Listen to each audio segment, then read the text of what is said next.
Hi everyone! In this video, I'll be teaching you how to use stolen device protection feature on iPhone iOS 17.3.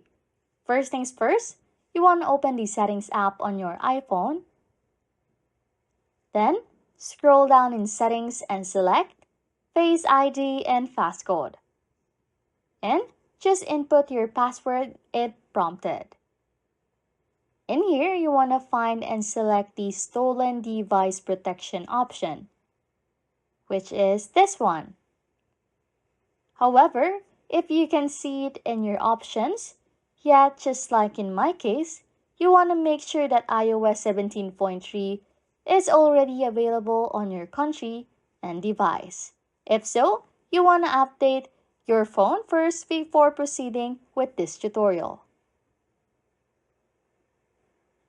But if you can see and access it, just toggle on the switch to enable the feature. When activated, sensitive actions require either Face ID or Touch ID authentication. And a 1-hour security delay applies before re-authentication for certain sensitive actions. Also, this delay doesn't occur in familiar locations such as your home or workplace.